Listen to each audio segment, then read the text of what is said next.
Bonjour à tous et à toutes. Bienvenue à votre émission e-matin, le rendez-vous qui vous accompagne tous les jours dès les premières heures de la journée.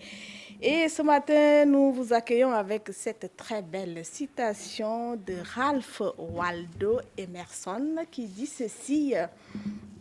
Écrivez dans votre cœur que chaque jour est le meilleur de l'année.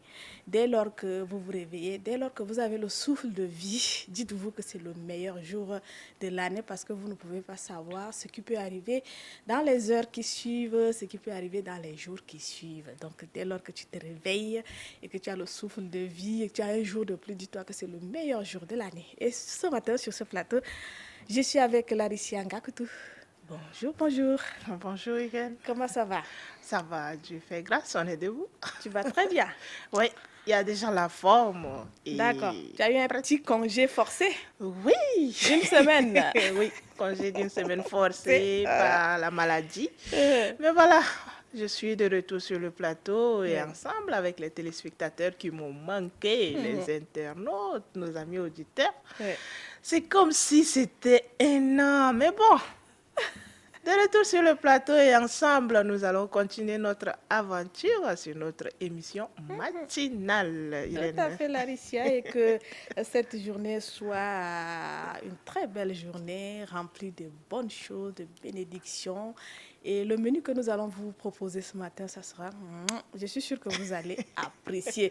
Ça va vous permettre d'affronter la journée avec motivation, avec vivacité, avec beaucoup de, je sais pas, voilà. Beaucoup de beaucoup de courage. Et puis, nous démarrons donc le deuxième numéro avec un clip. Oui. Nous allons voir Sultan Guy.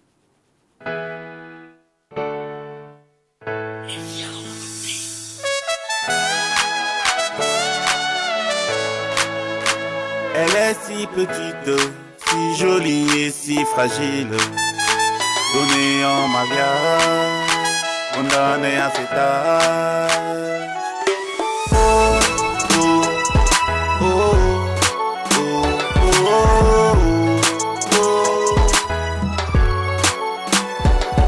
Ne l'oblige pas, ne touche pas, ne la force pas. Ne l'oblige pas, ne touche pas, ne la force pas.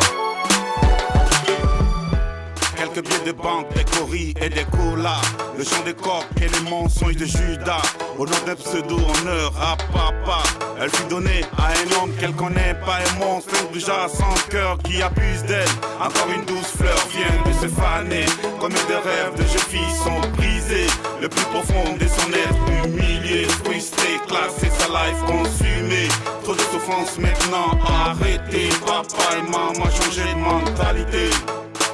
Elle est si petite, si jolie et si fragile, donnée en mariage, condamnée à cet âge. Oh, oh, oh, oh, oh, oh, oh. Ne l'oblige pas, ne touche pas, ne la force pas. Ne l'oblige pas, ne touche pas, ne la force pas. Sur le crucifix, la foi et la raison. Dans les cultures, la pauvreté les interdit. Dans les religions, amour et pardon. Le tout séjour dans un cercle vicieux. Marier une petite fille est un crime odieux. Beaucoup de jeunes femmes souffrent en silence, victimes de pratiques de bêtises humaines. La route tourne, et les jours s'enchaînent. Le cœur lourd de haine. Stigmatisé, exposé aux maladies et aux décès. Elle est si petite, si jolie et si fragile, donnée en mariage, condamnée à cet âge.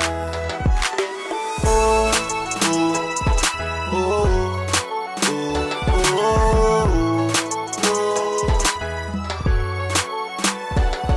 Ne l'oblige pas, ne touche pas, ne la force pas. Ne l'oblige pas, ne touche pas, ne la force pas. Ne l'oblige pas, ne touche pas, ne la force pas.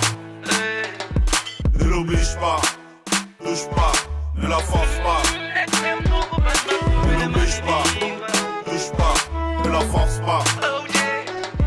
Ne l'oblige pas, touche pas, ne la force pas.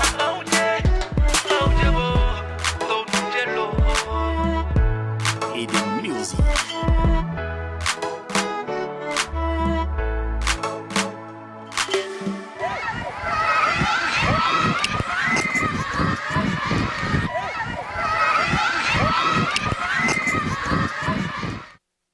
Elle est si petite, ne la force pas, ne la touche pas, Laetitia, parce Ouais. qu'elle est très petite. Ouais, c'est une interpellation et surtout que pendant ce temps où les enfants sont déjà en vacances, il y a des parents qui en profitent pour dire tu viens en vacances au village pour voir telle tante, pour voir telle grand-mère et puis c'est tout.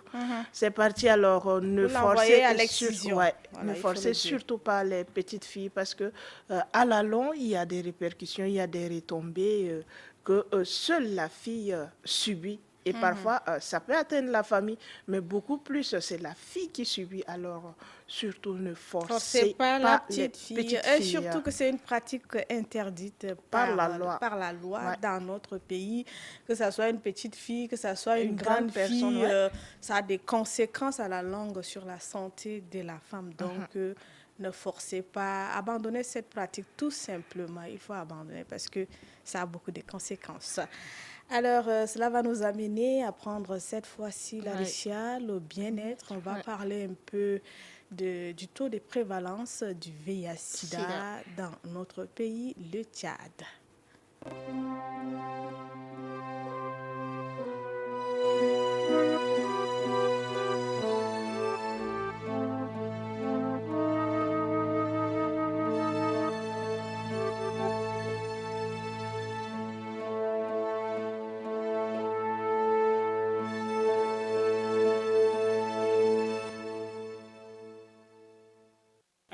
En fait, les données, nous faisons les estimations chaque année.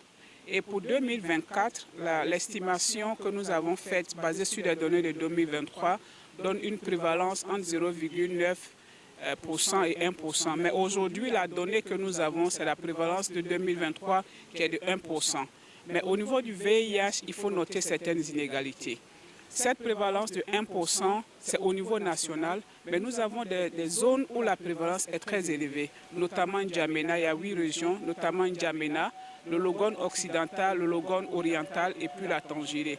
Et au niveau des sexes, les femmes sont plus infectées que les hommes. Ok? Et les nouvelles infections sont plus importantes chez les adolescents et les jeunes. Pendant que les nouvelles infections diminuent chez les adultes, les plus de 15 ans, chez les adolescents et jeunes, la prévalence est en train de monter progressivement. Donc, il y a une nécessité de faire une action focus sur les adolescents et jeunes. Chez la femme enceinte, on sait que l'accès aux ARV qui permet de prévenir la transmission de la mère à l'enfant, l'accès aux ARV est important. On a plus de 70% des femmes qui ont accès aux ARV. Par contre, les enfants sont laissés pour compte. C'est le talon d'Achille de la lutte. On n'arrive pas à identifier les enfants et à les mettre sous ARV. Pendant que les femmes enceintes et allaitantes ont une couverture de plus de 70%, on a moins de 30% des enfants infectés par le VIH qui sont mis sous traitement. Et la transmission, le taux de transmission du VIH de la mère à l'enfant est de 18%. Donc ça appelle à une action de santé publique pour pouvoir renforcer la PTME et l'identification des enfants pour les mettre sous ARV si nous voulons arriver à faire éradiquer le VIH comme un problème de santé publique d'ici 2030.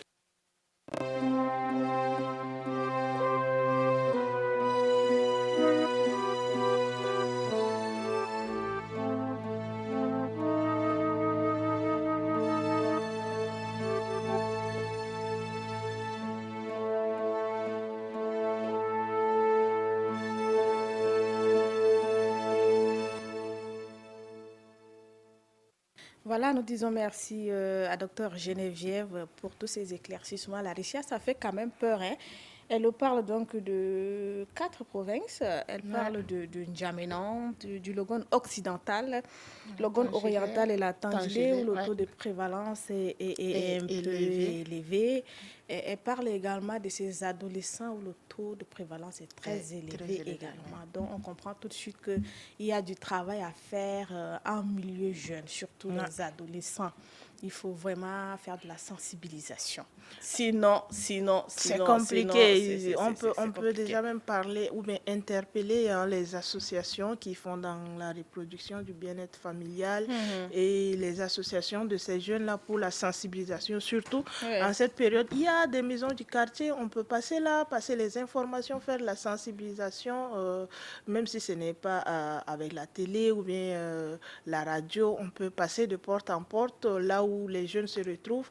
On peut passer, les sensibiliser, causer avec eux, mais surtout également ouvrir des points de dépistage. Parce que aller à l'hôpital, on trouve que c'est trop. Par contre, s'il y a une sensibilisation et qu'on vient, on s'installe là en secret. Ils viennent d'éclater un peu également les coins de texte.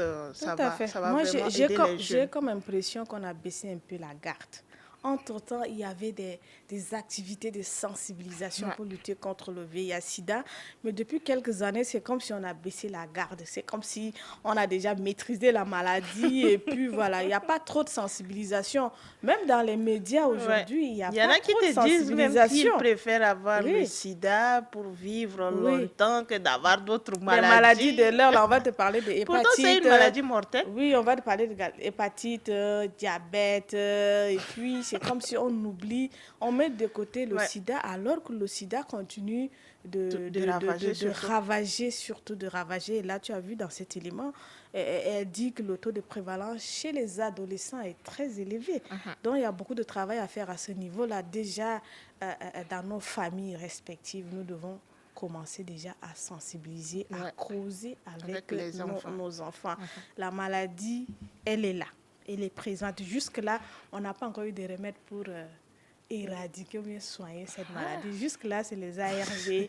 Voilà. Donc, il faut sensibiliser, il faut commencer déjà à causer avec nos enfants. Peut-être même dans les établissements, dans les écoles, introduire les programmes de sensibilisation. À l'école primaire, il y a ces temps de sensibilisation et aussi des tests volontaires qu'on nous faisait, mais bon.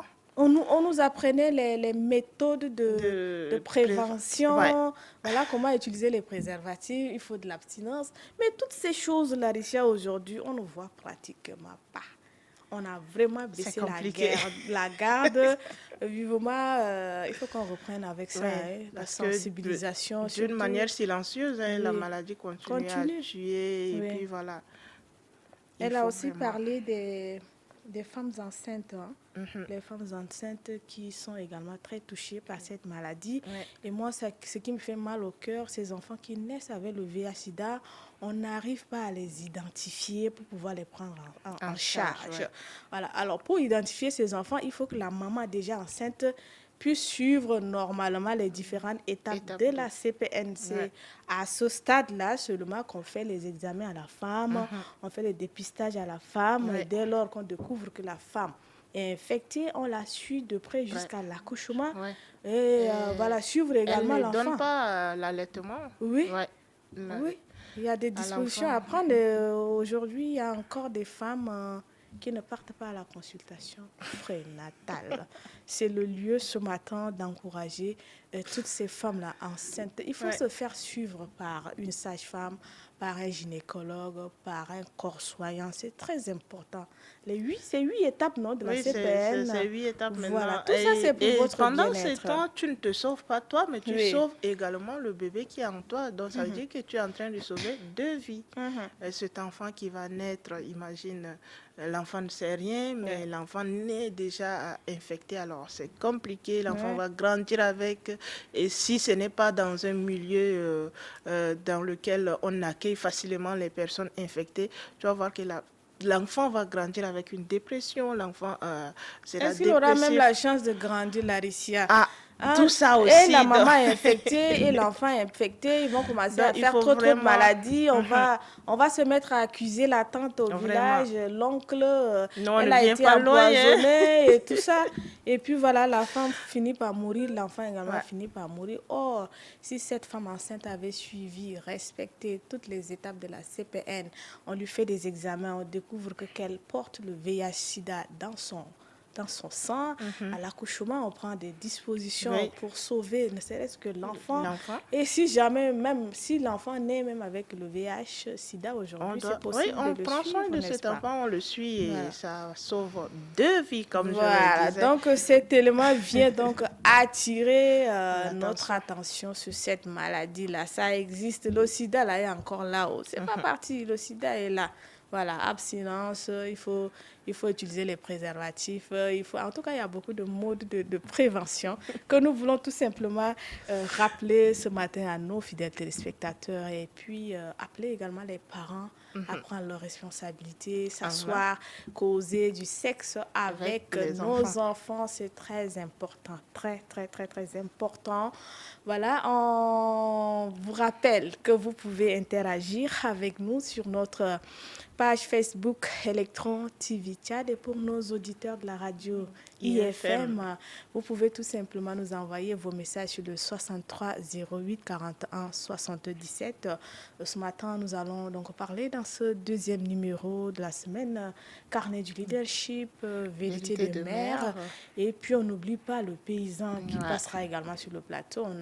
On a introduit une thématique tellement large, Laricia, le lundi passé, sur les dynamiques conflictuelles éleveurs-agriculteurs, avec plusieurs axes qu'il a promis de développer ça en presque 2 semaines. Okay. Voilà, donc il va passer également ce matin sur ce plateau pour commencer avec le premier axe. Donc n'hésitez pas à nous poser des questions, interagir avec nous. Vous le faites déjà chaque jour. Ça nous fait chaud au cœur. Merci pour votre fidélité, mais continuez encore à faire. Et il est 7h49. Ça, c'est l'heure de Mingano Didina Love, Actu Matin. Voilà les nouvelles d'ici et d'ailleurs. Et puis, on revient sur le plateau.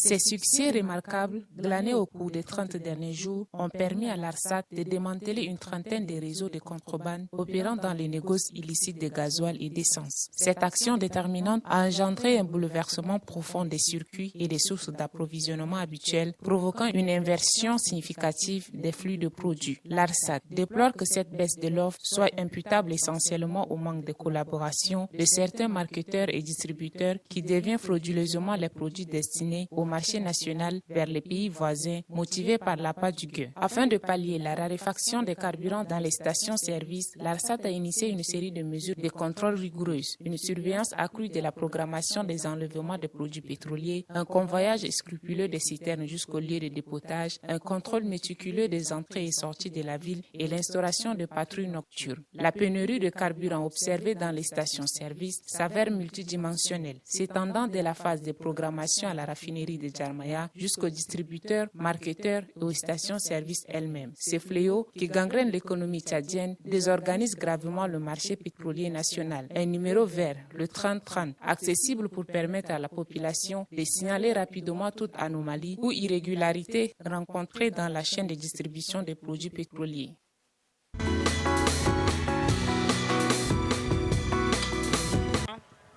Les forces de l'ordre, en l'occurrence la police nationale, le personnel de l'ARCEP, qui ont abattu un travail remarquable. Comme en témoigne peut-être tout ce qui a été saisi ce matin, peut-être que certains diront que c'est que du téléphone. En réalité, c'est un transfert illicite de centaines de millions qui se font chaque jour, qui traversent la frontière de manière très illégale. Vous avez suivi, il y a de cela quelques jours, nous avons effectué des descentes pour identifier les cartes qui ne sont pas enregistrées au niveau des opérateurs de téléphonie mobile. ce qui nous a conduit aussi au vu de tout le monde que des opérateurs qui ne sont pas agréés au Tchad viennent de manière illégale, non seulement qu'ils ont les réseaux et que les autres ils utilisent les réseaux de ces compagnies, en l'occurrence Orange Money Cameroun et Orange et MTN Cameroun, mais aussi ils font des transferts de manière illégale. Ça, c'est contraire au texte de la République. Ça, c'est la première des choses. La deuxième des choses, c'est aussi une manière de lutter contre le blanchiment de l'argent. Il nous a été rapporté plusieurs fois par les forces de défense et de sécurité, en l'occurrence la police particulièrement, ceux qui volent. Dans la journée, ils transfèrent tous leurs butins au Cameroun et vice-versa. Dans ces téléphones que vous voyez, en sus de l'argent qui est ici, mais aussi c'est des millions qui sont comme crédit. Nous allons traquer, nous allons continuer de la plus belle manière pour que ces activités illicites cessent. خلال تقديم تحايا أعضاء المجلس الأعلى للشؤون الإسلامية إلى رئيس الجمهورية بمناسبة عيد الأضحى، لم يخف رئيس الجمهورية المشير محمد إدريس ديبي إتنو رسالته التحذيرية ضد كل من يقاوض التعايش السلمي والعيش معا، إذ أعلن رئيس الدولة أنه سيتخذ إجراءات صارمة ضد مواطنيه الذين يصطادون في المياه العكرة، وقد أعلن أنه لن يتسامح معهم. وتأتي هذه الرسالة في أعقاب الأحداث المؤلمة التي وقعت في قرية مانداكاو، وهي بلدة تقع على بعد حوالي 30 كيلومترا من ميانمار عاصمة مقاطعة دوجي في ولاية لوغون الغربية. وإبان هذه المأساة فقد العديد من الناس أرواحهم ندوبها ظاهرة، إن لم تكن الجروح لا تزال غائرة، مما يدل على خطورة هذا الوضع وضخامة حجمه. ولا بد من القول إن هذا الحدث المؤسف حشد أعدادا كبيرة من الناس إلى موقع المأساة. كانت الحكومة أول من أرسل وفدا وزاريا ليشهد بأم عينيه على ما حدث بالفعل ويقدم تقريرا عند عودته، وقد تم ذلك. وتوجه كل من يحب السلام والعدالة إلى هذه القرية المنكوبة عند عودتهم لتقديم العزاء المعنوي وتهدئة النفوس المتوترة للناجين وغيرهم من ضحايا هذه المأساة.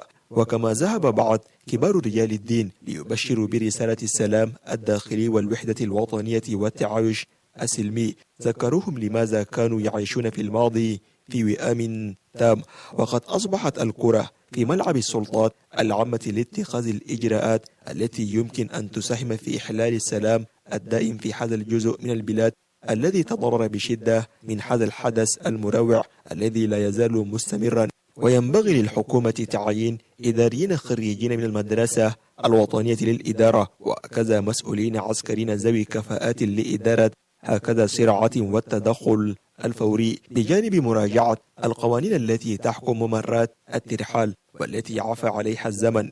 إن الدولة مطالبة ولديها الوسائل اللازمة لإيجاد حل مناسب لهذا الصراع الذي يفرق بين التشاديين بشكل عميق ويهدد على المدى البعيد بتفكك النسيج الاجتماعي.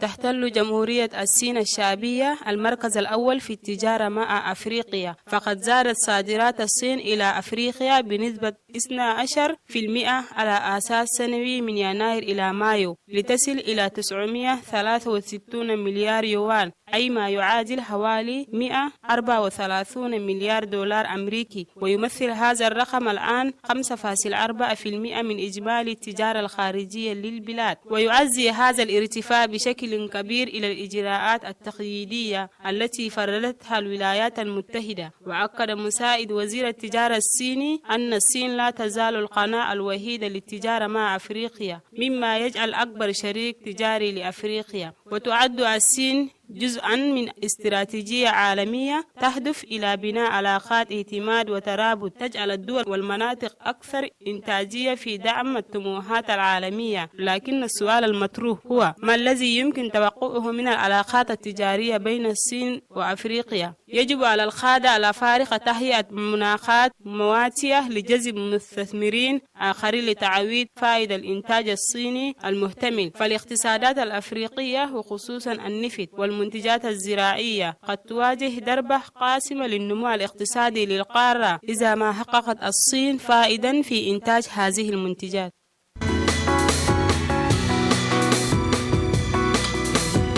Ils sont des centaines à jouer dans les eaux stagnantes et dans les bassins de rétention ou les carrières d'eau créées dans la cité capitale. Ces eaux contiennent plusieurs maladies à risque infectieuses et parasitaires qui sont le principal danger de la baignade dans les eaux douces. Ils ignorent ce qui peut se développer à long terme dans leur organisme. Ces cas sont beaucoup plus observés dans les pays tropicaux. Ces enfants accourent plusieurs risques de maladies infectieuses. Médecin généraliste Cannabis Benoît explique ses conséquences liées aux maladies hydriques. L'eau stagnante va favoriser les infections.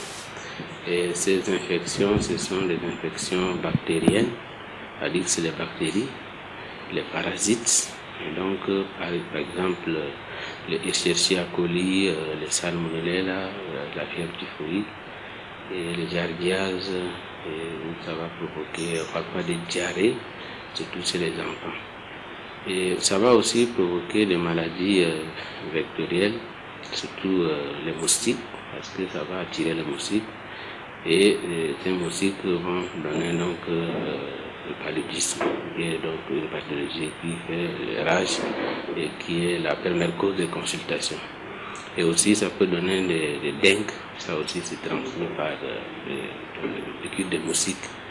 Et on peut avoir aussi des affections dermatologiques, les mycoses et les infections fongiques s'il y a une porte d'entrée. Les baignades dans les eaux stagnantes peuvent être dangereuses en raison de la présence des bactéries, des parasites et des virus qui peuvent être nocifs pour la santé humaine, conseille le médecin généraliste. Les mesures de prévention, c'est d'abord, dans un premier temps, c'est d'éviter à ces enfants de s'amuser. Il faut privilégier de l'eau. Si les enfants peuvent s'amuser peut-être dans ces eaux, que ce soit dans des piscines et autres là. Mais ce qui est important, il faut sensibiliser ces enfants ou bien les parents sur l'importance et surtout le problème que posent les eaux stagnantes et les maladies, puisque c'est source de maladies. Donc il faut sensibiliser surtout les parents. Pour la protection sanitaire des enfants qui s'amusent dans les eaux malsaines, il serait important aux parents de prendre conscience, question de les empêcher à y aller, car l'effet de ces maladies sur le corps humain peut conduire à la mort.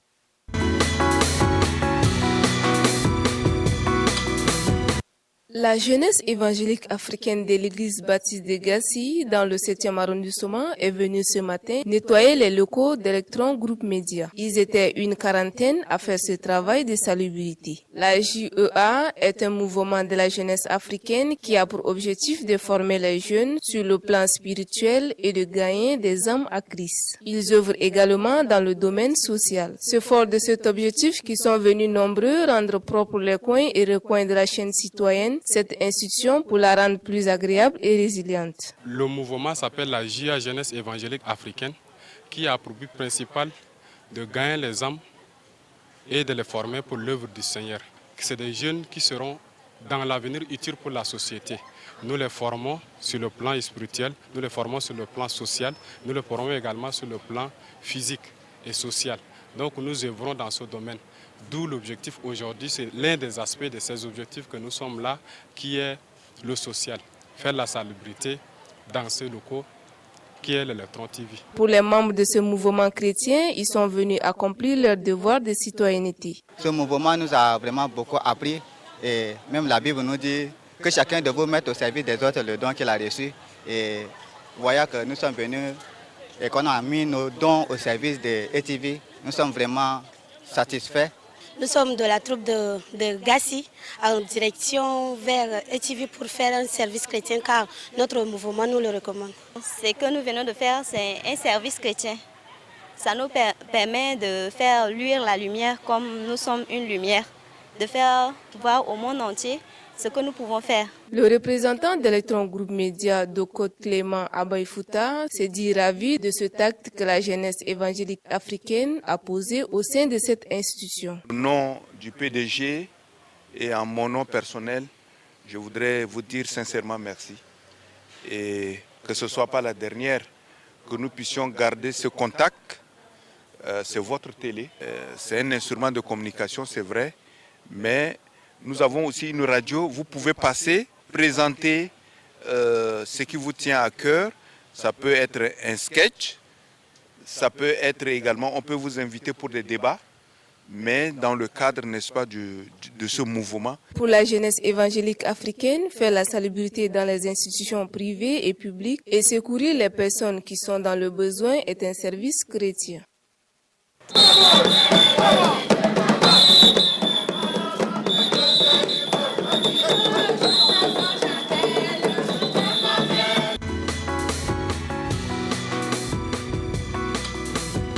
Neuf pays sont attendus à ce rendez-vous sous-régional majeur. Le Burundi, le Cameroun, le Congo, le Gabon, la Centrafrique, la Guinée équatoriale, la République démocratique du Congo, Sao Tomé et Principe et bien entendu le Tchad. Un événement de grande envergure qui mobilisera également des experts africains internationaux, mais qui, à moins d'un sursaut des autorités compétentes, pourrait se tenir dans des conditions précaires. Nous plaidons auprès des autorités afin que les moyens nécessaires soient mis en place pour organiser cet événement de façon honorable. Il en va de l'image du pays. Nous ne voulons pas être la risée de la sous-région, a déclaré le président de la Fédération de karaté, Tiang Wululu. Au-delà de l'enjeu sportif, cette déclaration met en lumière une situation alarmante. Selon le président de la Fédération, la FTKDA fait partie des structures les plus négligées par le ministère de tutelle. Depuis plus de 3 ans, elle n'a bénéficié d'aucune subvention étatique. Malgré cela, la fédération affirme avoir assumé seule le financement de plusieurs grandes compétitions internationales. Alors que le Tchad s'apprête à accueillir une compétition de haut niveau, la FTKDA espère un électrochoc salvateur de la part des autorités politiques et sportives. Sans aucun accompagnement adéquat, les espoirs de succès des athlètes tchadiens ainsi que l'organisation logistique de l'événement risquent d'être compromis.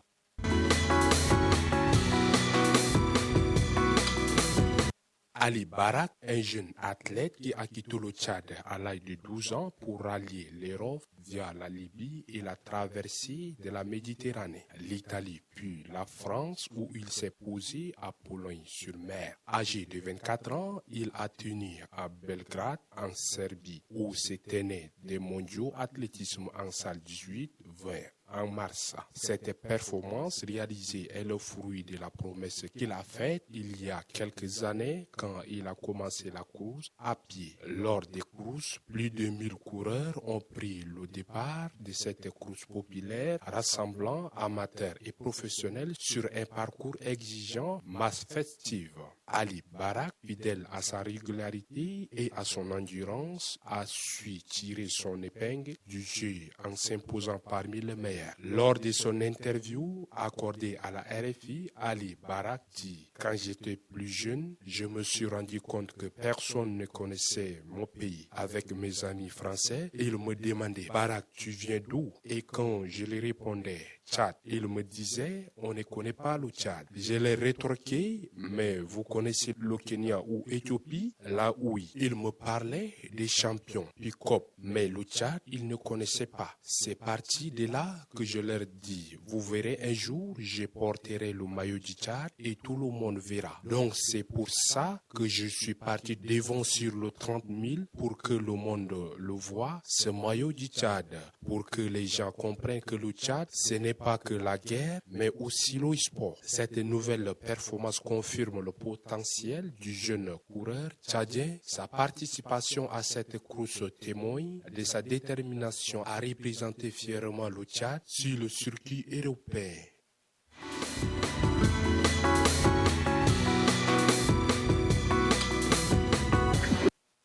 Voilà, nous revenons sur le plateau. Laetitia, pour poursuivre avec le deuxième numéro de la semaine, avec le paysan qui est confortablement installé. Comme je l'ai dit tantôt, on a planté le décor d'une grande thématique sur les dynamiques conflictuelles agriculteurs-éleveurs. Et aujourd'hui, on va parler des déterminants. Les déterminants, ouais. Monsieur le paysan, bonjour. Bonjour Madame Irène, bonjour Madame Larissa, bonjour aux téléspectateurs. Vous allez bien? Dans la grâce de Dieu, d'accord. Alhamdoulilah. Quand le paysan est sur le plateau, on est tranquille, on sait qu'on va avoir un peu de mil pour manger, voilà. Il y aura de l'abondance. Voilà. C'est encore le début de la campagne. D'accord, avec vous aujourd'hui nous parlons donc des déterminants. Oui, il faudrait relever quand nous avions déjà défini ce qu'on appelle conflit. On va essayer d'effleurer un peu les dynamiques de manière sur l'aspect définition du concept. Mais pour l'instant, c'est de parler un peu des déterminants.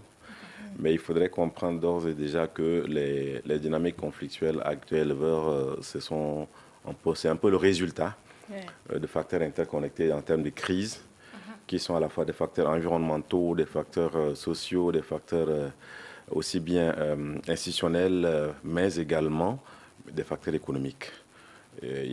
On peut peut-être mettre de deux côtés, il y a les facteurs structurels, les facteurs conjoncturels également. Donc voilà, bon, maintenant si on doit parler des facteurs environnementaux, il faut comprendre déjà d'emblée que nous sommes dans une ère nouvelle, c'est celle qui est déterminée par les changements climatiques. Et avec tout ce que cela en comporte, on a déjà un problème de dérèglement climatique qui fait qu'aujourd'hui, on a une question de pression, de compétition sur les ressources. Donc la demande est assez accrue et il y a une concurrence entre les acteurs pour l'accès, le contrôle et la gestion des ressources. Donc principalement, vous trouvez que aussi bien les systèmes agricoles et les systèmes pastoraux, qui sont des systèmes extensifs au Tchad, ne contribuent pas vraiment à contenir ou bien à circonscrire ce problème.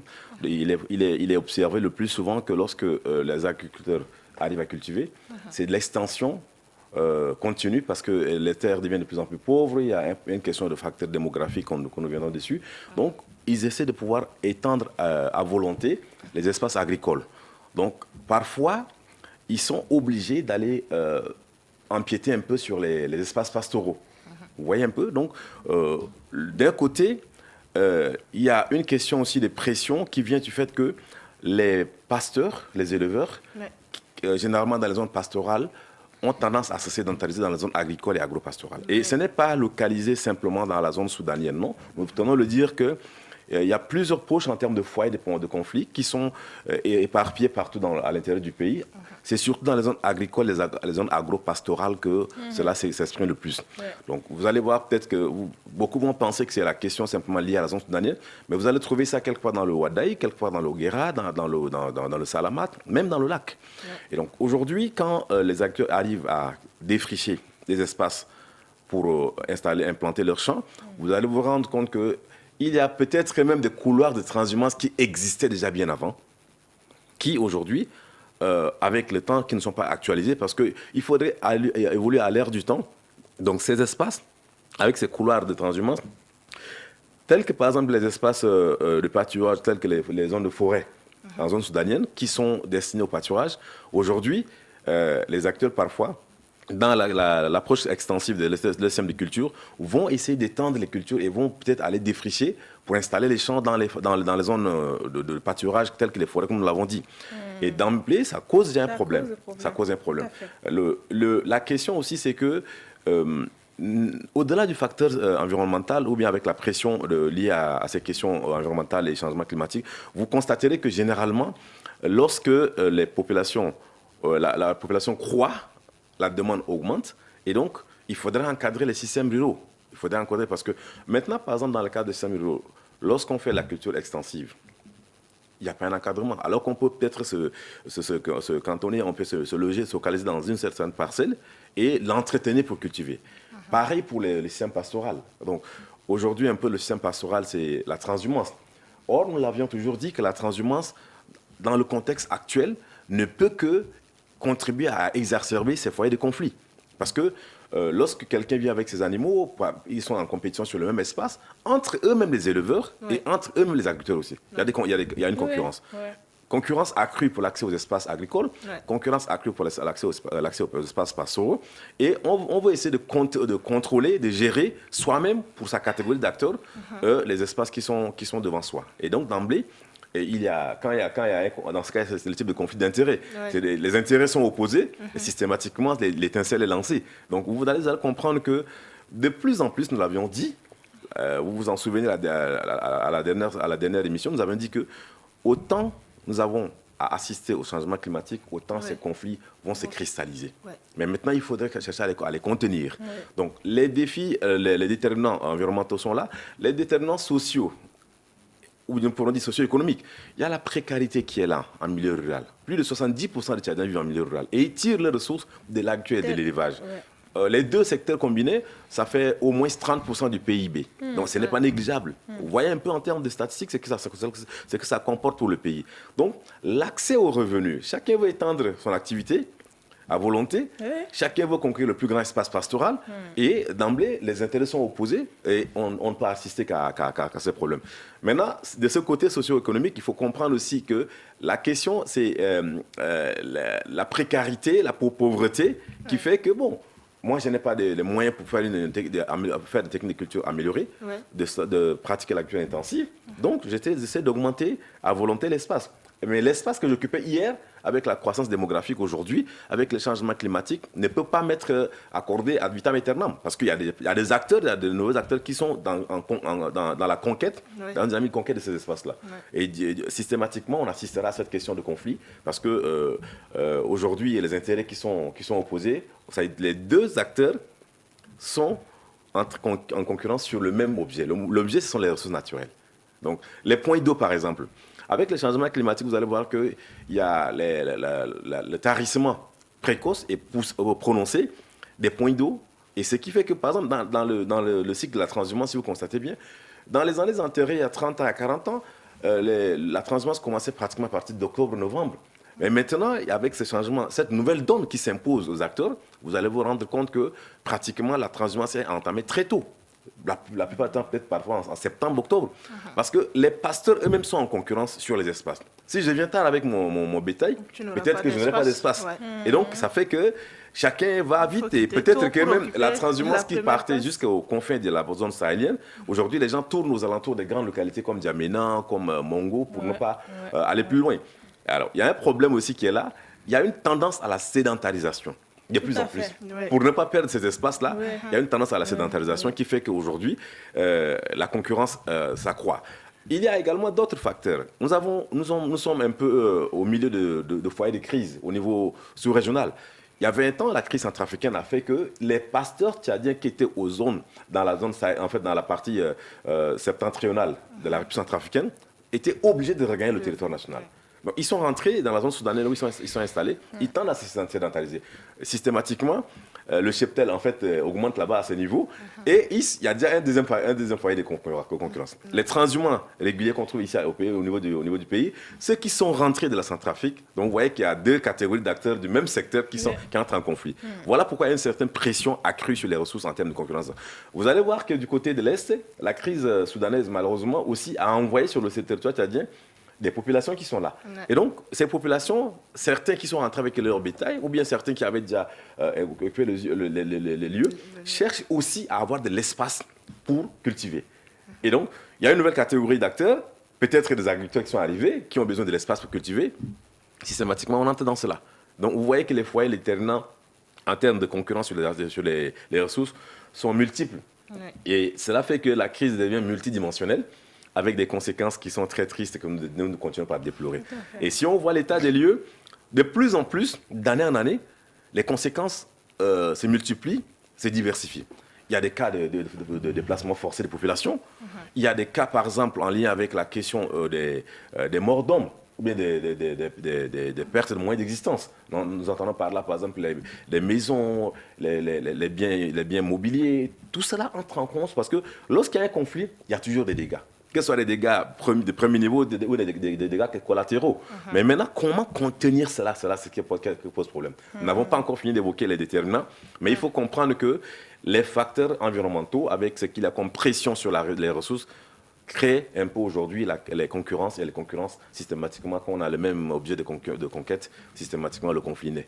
D'accord. Et si ces déterminants que vous venez de citer sont très bien connus, sont cernés, cela pourrait permettre de résoudre facilement ce problème de... Évidemment, ce n'est pas que nous n'allons pas peut-être. Est-ce que c'est connu? Est-ce que voilà les autorités Non, l'État quand même c'est le souverain parce que les services techniques le savent, ils le savent. Parce que comment ils vont l'ignorer? Si moi, en tant que citoyen lambda, j'ai pu déjà contribuer modestement en mettant en exergue ces éléments, ça veut dire que l'État en tant qu'entité institutionnelle le sait.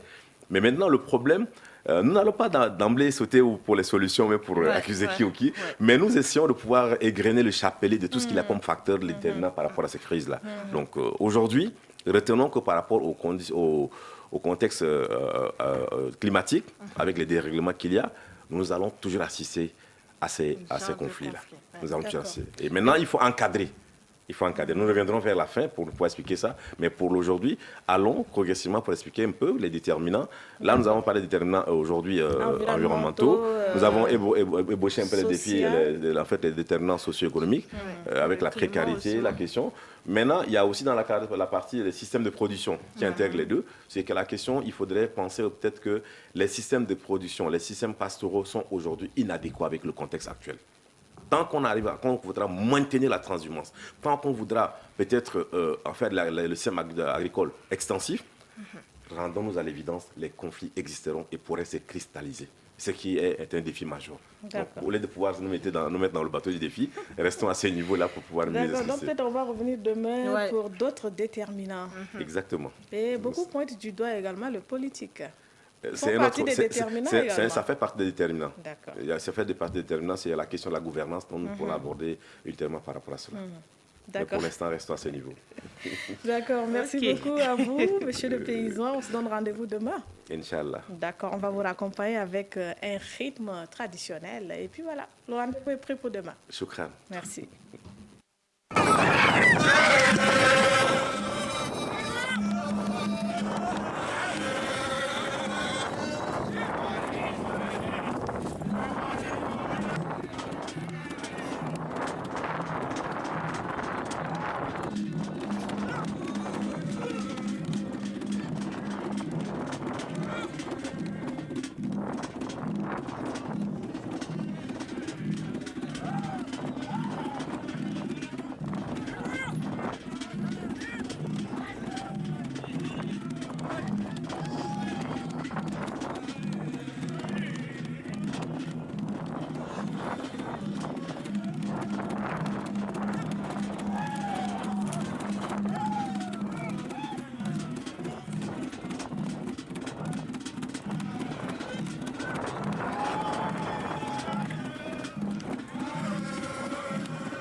nous revenons sur le plateau. Laressia, je te vois bouger là. Ah, il y a des genres de rythmes là, tu ne peux même pas t'en passer. Quand tu vois là, il faut absolument bouger, même si tu ne connais pas bien les pas de danse. Bon, tu danses juste sur les rythmes en fait. Tout à fait, c'est bien. Merci à Mingano Didinalo pour ces rythmes. Elle a combiné 2 rythmes. On a vu un peu les tout pourris avec mes parents tout pris avec leur bâton. Et puis voilà, on a quitté le maillot KBS pour aller un peu dans le mandoul. C'était le mandoul. Mais en tout cas, ça se ressemble. Oui, ça se ressemble un peu, les pas de danse. En tout cas, c'est le Tchad qui gagne et un invité. Après, nous recevons sur le plateau un jeune leader. Un jeune leader que nous allons le présenter juste après le jingle. Ouais.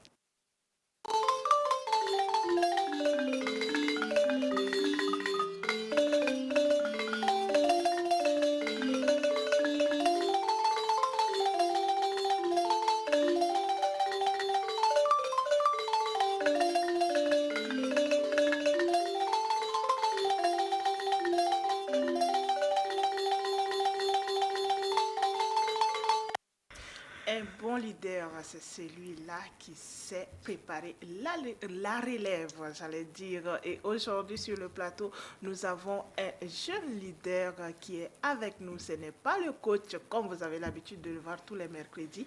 Nous avons ici, sur le plateau avec nous, Monsieur Ndjera Bété Alexis. Bonjour et bienvenue. Bonjour, Madame Laressia. Bonjour, Madame Irène. Bonjour, Alexis. Bienvenue. Merci beaucoup. Le jeune leader. C'est un plaisir de vous recevoir ce matin sur le plateau. Énormément partagé ce matin, c'est plaisir. D'accord. Avec vous, nous allons parler des moyens du leader. Oui, effectivement, il s'agit des moyens du leader ce matin que nous allons parler. Tout en sachant qu'on est dans le leadership et en parlant du leadership, c'est-à-dire quand on parle du leadership, on parle de la capacité qu'un individu peut avoir pour pouvoir diriger une équipe ou bien un groupe. Et dans ce milieu de leadership, on veut mettre l'accent beaucoup plus sur le leadership transformationnel, qui est un style aussi de leadership, mais qui s'appuie beaucoup plus sur l'inspiration, sur l'influence, sur la motivation. Donc, ce sont là les moyens d'un leader. Non, c'est le style. Un des styles du leadership. D'accord. Voilà, c'est le leadership transformationnel. Et ce matin, nous voulons rester encore sur le leadership transformationnel, parce que et c'est là où nous allons présenter les moyens qu'il faut. Pourquoi? Parce que pour un bon leader. Un leader est appelé à diriger un individu, un groupe d'individus. Et pour diriger, il faut que ce leader puisse présenter une vision qui inspire. Parce qu'on ne peut pas accepter de te suivre, de vous suivre en tant que leader sans qu'on ait une inspiration, sans que vous inspirez les autres. On ne puisse pas comprendre ta vision, on ne comprend rien, on ne peut pas se lever comme ça pour te suivre. Ce n'est pas un leader. Ce n'est pas un leader. Donc, vous êtes appelé à guider un groupe d'individus et pour ce faire, il faut que vous présentez une vision très claire. Il ne faut pas que, voilà, au travers, pendant que vous êtes en train de présenter la vision, bien pendant que vous avez posé votre vision, que les gens se posent des questions, mais est-ce que énormément de questions peuvent couler. Alors qu'il faut que la vision soit vraiment objective, claire et qu'au travers de cette vision, que tous ceux qui sont censés vous suivre puissent sentir l'inspiration que voilà, effectivement, nous sommes en train de suivre quelqu'un qui veut nous amener quelque part. Vous voyez? Et si vous n'avez pas ces qualités, alors votre vision ne peut pas attirer quelqu'un. Votre vision ne peut pas être claire, votre vision ne peut pas... Donc, un bon leader, dans le milieu transformationnel, un bon leader, il présente une inspiration qui motive, il présente, voilà, sa vision, elle est très claire. Quand on voit le leader, quand il parle là, non, tu es d'accord quoi? Non, tu dis que non, c'est lui là. Donc, il dit, les gars, on va quelque part et automatiquement on le suit. Parce qu'on sait qu'il est en train d'aller quelque part. Quand il parle, il te convainc quoi. Énormément, énormément. Donc, il y a la vision, la première des choses. En tout cas, pour moi, c'est cette vision qu'il faut, qu'il y ait un premier décor qu'il faut planter. Et ça amène à l'équipe ou bien le groupe d'individus à comprendre que voilà, nous sommes en train d'aller quelque part. Vous voyez? Maintenant, à côté de cette vision, il faut qu'il y ait une énorme motivation, une motivation idéale Pourquoi? Parce que on peut se retrouver dans la vision, on peut se retrouver derrière un leader, mais quel est l'instrument qu'il peut utiliser pour pouvoir attirer ou bien voilà, influencer ces personnes? Il faut qu'il utilise la motivation. Vous voyez, donc il s'agit d'une motivation idéale, celle qui est de pouvoir amener les membres à se sentir inspirés, motivés, et aussi à croire que voilà, nous avons un leader qui est en train de nous amener quelque part, et ce leader nous a présenté voilà, telle chose, telle chose, telle chose, et voilà, vous voyez. Donc il faut que ça fait partie des qualités du leader, une motivation idéale. Vous voyez, le leader présente une motivation idéale. D'accord. Maintenant, à côté de ça aussi, il y a une considération individualisée en fait. Vous voyez, le leader, pendant qu'il est là en train de guider, il a cette capacité de pouvoir reconnaître et valoriser les contributions de chaque membre qui le suit. Oui. Vous voyez? Parce que ce qui peut motiver, ce qui peut amener ceux qui vous suivent à croire que vous êtes un bon leader, c'est votre capacité à reconnaître l'effort de chaque personne, votre capacité à valoriser les gens qui vous suivent. Vous voyez? Et si le leader ne présente pas ces catégories, ne valorise pas l'effectif qu'il a à sa disposition, il est en train d'aller nulle part. Donc le leader a cette capacité, cette considération, doit placer cette considération individualisée pour pouvoir amener les membres qui le suivent tout en les valorisant, tout en essayant de mettre à contribution l'effort que chaque personne amène. Genre, tous ceux qui sont sous toi, tu connais telle personne-là. Il peut faire telle ou telle chose, il est comme ça. Justement. Là, si je lui confie telle chose là, je sais qu'il va réussir. Et c'est ce que notre leader, le grand leader là, moi j'apprécie ce que j'apprécie beaucoup chez notre leader. Il sait que toi, tu peux faire tel. S'il décide de te confier quelque chose, toi dans ton cœur, tu vas te dire, est-ce que je peux? Est-ce que je pourrais? Mais lui, il sait que non. Tu peux. Il sait pourquoi il t'a confié ça. On titube toujours devant, quand on est sous la responsabilité d'un leader, on titube toujours, bien on se pose souvent des questions, mais est-ce que je peux faire ce qu'on me demande de faire? Alors que le leader le leader est comme le premier fan club ou bien le premier supporter qui est là, il croit en vous. Pendant que vous êtes en train de partir, pendant qu'il vous appelle pour la mission, non seulement il sait que vous pouvez le faire, mais il vous accompagne avec de la confiance et vous, voilà. Donc, c'est celui-là qui motive pour pouvoir aller quelque part. Un bon leader, il a cette capacité de présenter, au travers de sa manière de conduire, on voit ce qu'on appelle l'exemplarité. Ouais. On voit ce qu'on appelle l'exemplarité. Il est là en train de partir, il va sur la ligne qu'il faut. Et sur cette ligne, il fait de telle sorte que non seulement vous le suivez, mais que même s'il n'est pas là, que vous pouvez aussi rester sur cette ligne. Oui. Pourquoi? Parce qu'il a placé ce décor, il vous a montré l'exemple qu'il faut. Et voilà, si aujourd'hui, je ne suis même pas arrivé à la cheville de mon formateur, mais je peux dire que c'est un exemple en fait. Ouais. Si aujourd'hui je suis en train de parler du leadership, c'est parce que quelqu'un m'a précédé, quelqu'un est en train de faire un excellent travail, quelqu'un a tracé une ligne, et cette ligne s'appelle l'exemplarité, et c'est sur laquelle je suis là aujourd'hui. D'accord. Voilà. Oh, notre jeune leader. Merci. Les moyens du leader, j'aimerais savoir, est-ce que les compétences de communication entrent également dans les moyens qu'un bon leader doit avoir? Un leader qui ne communique pas n'est pas un leader. Parce qu'un leader a une capacité de communication efficace. Il doit présenter une communication très efficace. Si vous appelez des gens à vous suivre, si vous mettez des gens en train d'aller quelque part et que vous ne communiquez pas, les gens seront en train de se poser des questions, les gens seront en train de douter. Et vous n'allez sûrement pas arriver à destination. Peut-être vous retrouvez avec 1 ou 2, 3 personnes, mais pas tout un grand nombre de personnes. Alors, il faut vraiment avoir cette capacité pour pouvoir communiquer. La communication, elle est tellement importante au niveau chez le leader, parce que plus tu communiques, plus on sait que ta vision, elle est bien claire. Ce qui fait de ta vision bien claire, c'est quoi? C'est la communication. Et il faut absolument communiquer. Si vous ne communiquez pas, si vous avez un leader qui ne communique pas, alors je pense qu'il y a un autre leader à côté que vous devez chercher.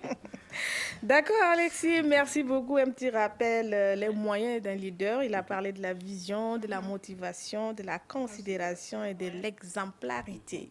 Merci pour ce cours très intéressant ce matin sur ce plateau. Laetitia, on a appris 2-3 choses des moyens d'un leader. Toujours de la motivation tous les mercredis. Tout à fait. Et il faut ajouter qu'à côté de la communication, il y a le leader a cette capacité de pouvoir déléguer pour responsabiliser. Pourquoi? Parce qu'un bon leader ne fait pas tout. Il responsabilise. Il fait confiance, il confie certaines tâches, telle ou telle personne.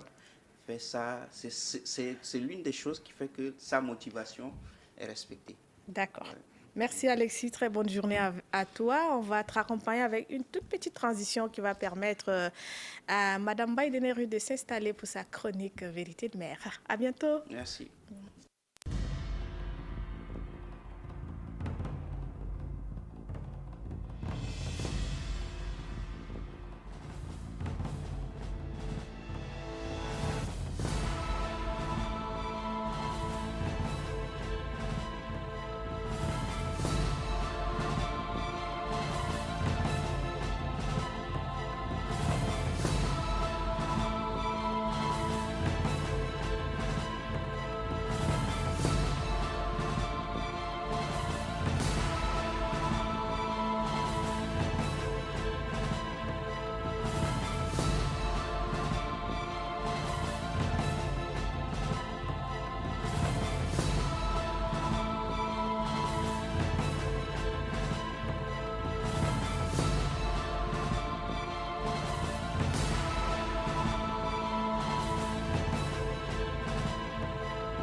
Merci pour cette très belle transition. Minganou Didina Love, nous revenons sur le plateau. Laetitia, on prend des messages sur le WhatsApp très rapidement. Notre ami Sawadogo du Burkina Faso qui nous envoie un message. Il dit mon bonjour au magnifique duo du jour. Je voudrais adresser mes sincères félicitations à notre consultant pour sa masterclass lors de son passage. La question de l'environnement est plus que jamais préoccupante, d'autant plus que l'on a une population à majorité climato-sceptique. D'aucuns scandent que le changement climatique est un cycle normal, car dans la vie, tout est cyclique. Au regard de ce qui précède, une vaste campagne de sensibilisation et de communication s'impose en vue de donner un coup de hache aux stéréotypes. Bonne animation à vous et au revoir. Merci Sawadogo, ça fait 2 jours qu'il ne fait pas si. Merci, nous sommes très contentes de te lire ce matin. Il y a quelques réactions également sur la page. On a Alagef qui dit hello, il y a Lou Adoum qui dit bonjour matin. Nous lui disons également bonjour. Il y a Salmon Bekandé, félicitations leader et bonne émission à vous. Merci beaucoup pour vos messages qui nous font chaud au cœur. On prend le jingle de Vérité de Mère et puis voilà, on est tout excités comme ça de retrouver notre maman pour ces conseils très intéressants pour notre vie de tous les jours. Une mère doit aimer son enfant plus que tout. mais pas seulement. Cette femme qui a reçu l'éducation familiale, qui a reçu aussi l'éducation intellectuelle. La sexualité dans le couple et la sexualité des jeunes. Et quelquefois, c'est aussi la faute des hommes qui poussent les filles ou bien leurs femmes.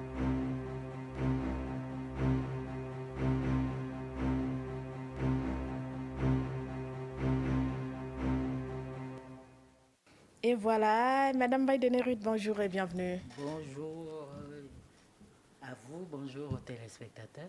Voilà, c'est un plaisir de t'avoir ce matin. La maman sur le plateau avec ses conseils chaque matin. En tout cas, ça nous aide dans notre vie quotidienne. Merci, merci et j'espère que tout le monde prend note. Ouais. Parce qu'on a facilement oublié de quoi il est question. Et ce matin, nous allons parler de la pluie. Il pleut déjà. Il pleut. On a eu 2 grosses pluies en Djamena, la Russia, et puis voilà, la République est un peu dans l'eau. Ouais. Les 2 grandes et grosses pluies ne sont que, comment dire, l'image.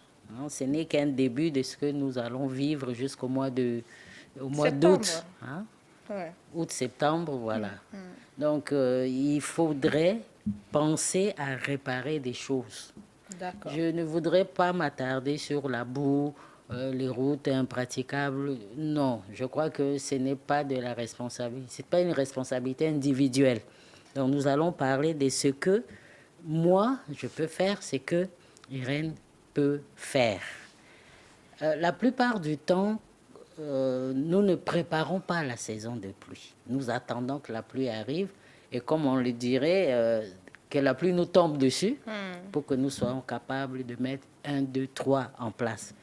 Mais souvent, nous savons que la maison, il y a des gouttières dans la maison. Nous savons que la maison sointe, comme on le dit vulgairement. Et chaque saison, on attend quand il pleut pour dire « Ah, ici l'eau coule, ici l'eau coule ». On attend la fin de la saison pour réparer. Et pendant la saison sèche, on ne le fait pas. On oublie. On oublie. On se plaint de l'humidité. La maison est très humide. Mais souvent, ce qui crée l'humidité, ce sont les fuites. Quand la maison coule, il y a des fuites un peu partout, la maison va être humide. On ne pense pas à cela. Il y a des maisons qui sont, disons, mal construites, si on peut le dire. Il y a des maisons qui sont dans des quartiers un peu,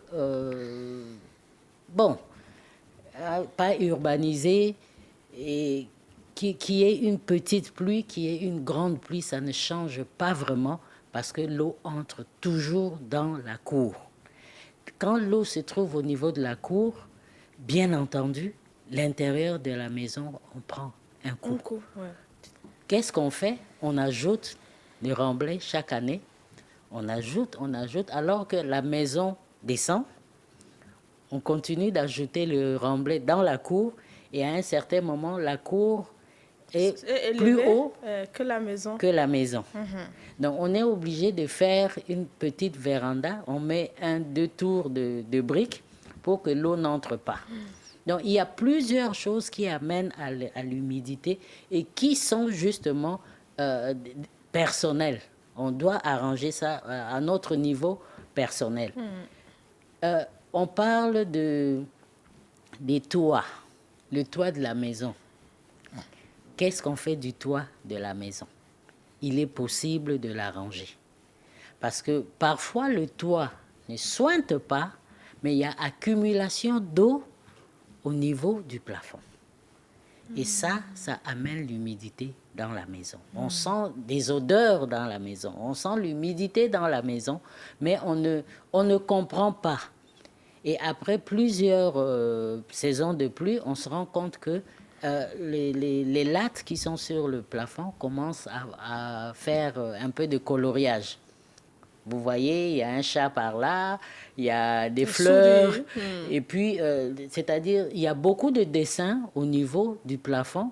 Ça veut dire que l'eau est en train de stagner là-bas. Et ça, quelle que soit la saison, il y a l'humidité. Parce que le bois accumule C'est l'accumulation de l'eau sur le bois qui fait qu'il y a des portraits sur de nos plafonds. Donc ça aussi, c'est quelque chose que nous pouvons faire à notre niveau et pas compter sur l'État, le voisin ou quelque chose comme ça. Mais qu'à cela ne tienne, il est utile pour nous d'avoir, ça c'est une répétition, chaque année nous disons ça, mais la répétition, elle est pédagogique. Chaque année, il faut avoir du sel, il faut avoir les natrons, il faut avoir des charbons de bois, il faut avoir du bois pour poser là où nous savons qu'il y a de l'eau, sinon il y a l'humidité. Ça retient, sinon ça absorbe l'humidité, mais l'odeur, vous devez vous occuper de l'odeur. Il y a des déodorants un peu partout. Nous avons notre très cher Doukan qui ne périt pas. Ouais. Nous avons des bois qui sentent bon. On n'a pas besoin de les brûler. Il suffit de les poser dans la maison et ça absorbe tout ce qu'il y a comme mauvaise odeur. Vous savez que l'humidité sent mauvais. Si vous n'avez pas nettoyé votre maison avant la saison de pluie, là où il y avait accumulation de poussière, quand il y aura l'humidité, ça va sentir très mauvais et vous allez vous retrouver avec des amas de poussière qui ont pris de l'eau et ça fait des boules, sinon ça durcit et ça sent très mauvais.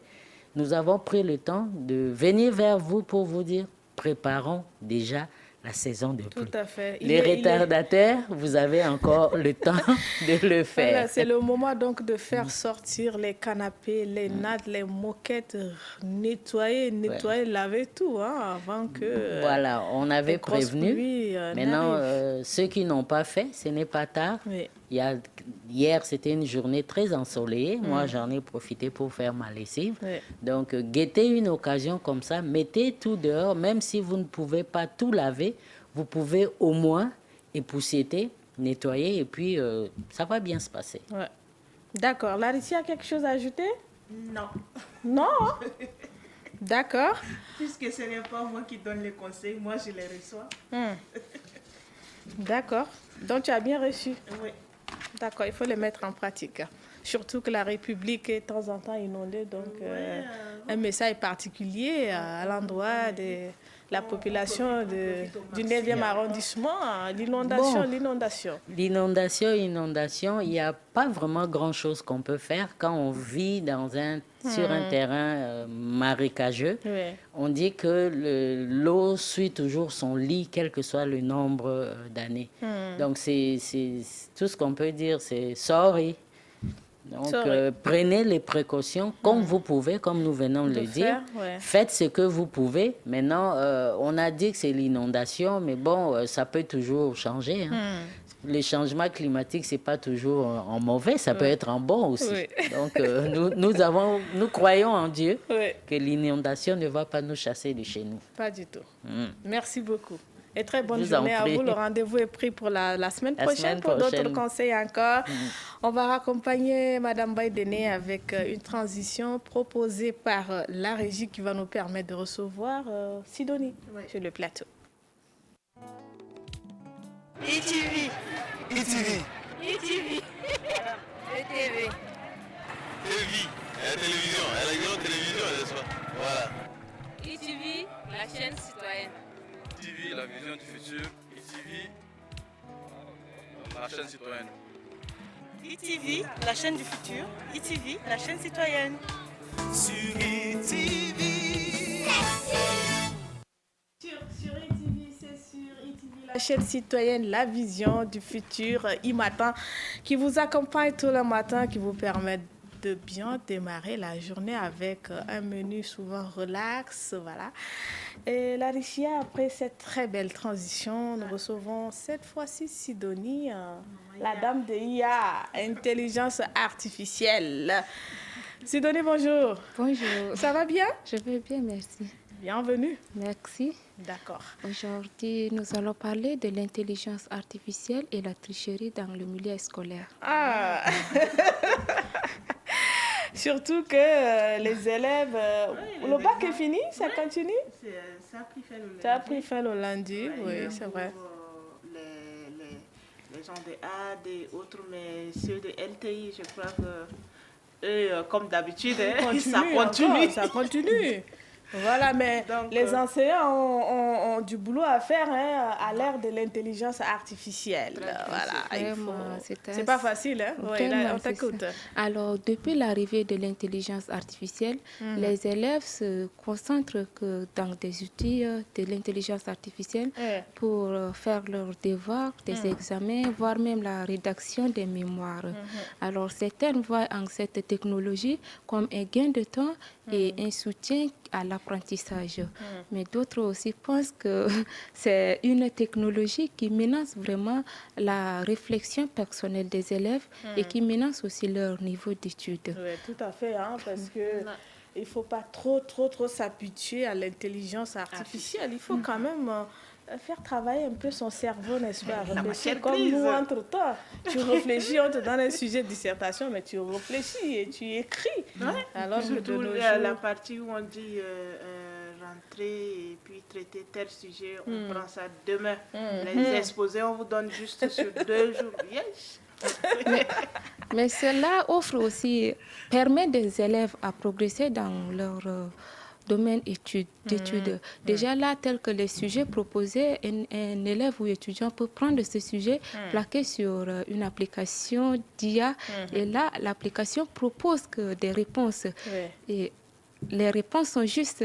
Et là, ça permet aussi à la progression des études parce qu'il optimise des bonnes notes. C'est comme une façon pour l'élève de faire des recherches également, n'est-ce pas? Donc, tu envoies un sujet là-bas, ça te sort des choses et puis ça te permet de découvrir beaucoup de choses. C'est comme un moyen de recherche. Vraiment, c'est ça. Même. Ça c'est le bon côté de l'intelligence artificielle. Moi, je me dis, est-ce que utiliser les réponses optimisées par l'intelligence artificielle juste pour un sujet donné ou bien pour un sujet donné précis et après oublier qui est avantageux ou bien faire des recherches soi-même, lire des documents et autres pour associer les réponses, formuler normalement ces réponses.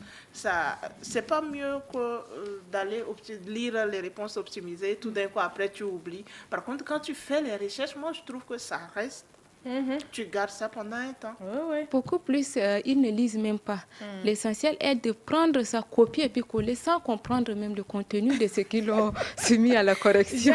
Ils ont tellement confiance à l'intelligence artificielle. Et puis vraiment, c'est tout, comme c'est une intelligence aussi, mais tellement qu'elle est inhumaine. Alors, cette technologie répond textuellement à la réponse demandée. La question demandée, elle répond. Donc, ils prennent pour copier et coller seulement sans même comprendre le contenu de ce qu'ils font. Et pour les enseignants, là, voilà la réponse qui est là, ils donnent les bonnes notes. Mais quand c'est...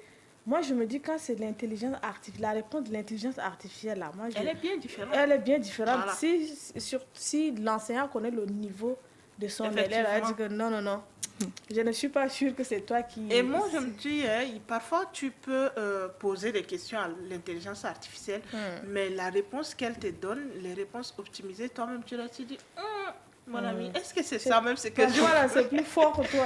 C'est plus fort, mais parfois, comme tu n'as rien en tête, ils sont obligés de prendre ça pour coller. Et c'est ce qui est important à former les enseignants, à détecter l'usage de l'intelligence artificielle lors de la correction des examens. Les textes et autres. Si les enseignants peuvent détecter cela, ça va vraiment un peu améliorer parce que déjà là, ils sont là, ils voient que l'élève là, bon, maintenant là, il évolue, alors que c'est pas lui. C'est l'intelligence artificielle. Et cela freine vraiment l'éducation. Et là, ils peuvent aussi instaurer les épreuves orales ou présentielles lors des examens pour évaluer vraiment les vraies compétences. Pour évaluer aussi les vraies compétences des élèves. Et là, peut-être, ils peuvent mériter ça parce que beaucoup plus de nos jours, les élèves obtiennent même des diplômes, mais qu'ils sont incapables de défendre les diplômes qui sont en main. Parfois même, milieu dans certaines entreprises, voilà ton diplôme, on t'embauche, mais tu ne peux pas rien faire. Donc, vraiment... Ça me rappelle, il y a une image qui circulait sur les réseaux où un jeune étudiant a fini sa formation Et tellement qu'il a généré presque tout son mémoire avec l'intelligence artificielle. Quand il a pris déjà le diplôme, il est revenu s'asseoir devant sa machine, il a ouvert ChatGPT, il s'est assis, il dit merci. Parce que ça ne vient pas de lui. Oh, c'est compliqué, c'est compliqué. Ça ne vient pas de lui alors. C'est-à-dire, utiliser l'intelligence, c'est bon. Ouais. Mais il faut un peu humaniser cette technologie-là. L'utiliser de bon côté pour en tirer profit. Ouais. Parce que déjà là, l'utiliser seulement typiquement, bon, tu peux être dépendant de cette technologie et c'est pas bien. Alors, à part cette technologie, tu ne peux rien faire si tu es vraiment dépendant de cette technologie. Il faut de temps en temps faire un effort personnel et quand on est coincé peut-être quelque part là, on court rapidement comme si c'était un dictionnaire, on va consulter, n'est-ce pas? On va consulter pour comprendre tel ou tel sens de mot. Mais il y a des gens où quand il y a un sujet là, on n'essaie même pas de réfléchir, rien. On plaque là-bas et puis on prend. Ce qui est bizarre aujourd'hui, ça s'étale sur tout, hein, dans tous les domaines. Tu vas voir qu'il n'y a plus d'efforts à fournir. Avant, on voyait les gens, voilà, tu fais ça, tu fais telle recherche. Mais maintenant, là... Tout est lié. Tout est intelligence artificielle. Irène, peut-être pour finir, hier, je crois, à Californie, l'intelligence artificielle, les inconvénients, la population se sentait déjà menacée par les voitures à conduite à intelligence artificielle sans chauffeur. Oui. Alors, ils se sont réunis, ils ont commandé, et comme c'est l'intelligence artificielle, tu ne sais pas qui veut quoi, pour faire quoi. Ils ont commandé assez de voitures à un lieu donné, ils ont commencé à brûler. Ça se fait, la demande se fait par téléphone, donc tu commandes, voilà, viens me trouver dans tel lieu, la voiture arrive, on brûle. Ouais. Parfois, c'est le défaut de la régulation, parce que l'intelligence artificielle demande la programmation et la régulation, la contrôler de temps en temps. Mais s'il y a un peu de défaut, bon, c'est des machines, et donc ils peuvent même se renverser même sur sa propriété, donc c'est normal alors. C'est le problème de régulation. L'intelligence artificielle est là pour nous donner un coup de main dans nos recherches, dans nos travaux, mais faisons un effort quand même de réfléchir, de faire travailler un peu le cerveau là. Et puis l'intelligence va venir nous booster un peu. Mais faire totalement confiance à l'intelligence artificielle, parfois, ça va te rendre... paresseuse. Ça, tu es nul. C'est nul. C'est ça. Et supposons si on prend ces élèves pour les placer dans des milieux un peu reculés pour un examen. Parce qu'il y a certaines zones dont il n'y a même pas les réseaux. Et ça, là, arriver là-bas, sans connexion, c'est fini. Sans connexion, c'est que tu es fini. Pire encore dans notre pays où le problème de réseau se pose toujours là. Bon, on peut conseiller aux jeunes Tchadiens surtout à ne pas dépendre à cette technologie. Parce il ne faut pas être dépendant, il ne faut pas être esclave de l'intelligence artificielle. C'est la leçon à retenir ce matin. Sidonie, merci beaucoup pour ce petit plus sur l'intelligence artificielle. Nous te souhaitons une très bonne journée. Merci. On va se donner rendez-vous peut-être la semaine prochaine ou bien au courant de la semaine encore pour d'autres sujets. Laetitia, merci beaucoup. C'est fini? Oui, c'est fini. Nous allons libérer le plateau de Dinalove. Oui. Et nous souhaitons à tous nos téléspectateurs, internautes et aussi, chers amis auditeurs, une très bonne journée. Prenez soin de vous. Voilà. Et puis, on va dire merci particulier à tous ceux qui nous ont envoyé des messages. Quand même, n'est-ce pas? Nous avons les Frédéric, Aladjef, Sawadogo. Voilà, on a... beaucoup de gens qui nous ont envoyé des messages. Ils sont bien nombreux, alors prenez bien soin de vous et à nous revoir demain. Donc, 30 minutes avant de nous séparer, Laetitia, désormais dans votre émission e-matin, nous voulons donc introduire un petit espace pour les enfants, surtout qui sont en vacances. Nous voulons donner la parole aux enfants, de passer sur le plateau de temps en temps pour parler. Question de les habituer également un peu au micro. Et à la caméra. À la caméra. Et puis, les enfants disent parfois des vérités également. Il faut leur donner la parole pour s'exprimer. Donc, c'est le lieu ici de demander aux chefs d'établissement, les responsables d'établissement qui veulent que leurs élèves puissent passer dans notre émission e-matin, de nous contacter tout simplement. Laissez un message sur notre page Facebook, pourquoi pas, ou bien voilà, vous pouvez envoyer des messages sur le 63 08 41 77. C'est les vacances, nous donnons la parole aux enfants, aux élèves, donc profitez de cela pour occuper un peu les enfants, n'est-ce pas? Voilà, il faut occuper un peu les enfants. Donc, e-matin vous offre donc cet espace-là pour permettre à vos enfants de s'exprimer, de passer un peu, voilà, se divertir un peu, voilà. J'espère que le message est passé. 63 08 41 77 ou encore laissez tout simplement un message sur notre page Facebook. Vous pouvez aller dans l'émission d'aujourd'hui, là, laissez un message là-bas, voilà. Laissez votre contact, nous pouvons également vous contacter. Merci. Merci. Voilà, le rendez-vous est pris pour demain. Bonne journée à tous et à toutes. Et puis voilà, à bientôt. Merci.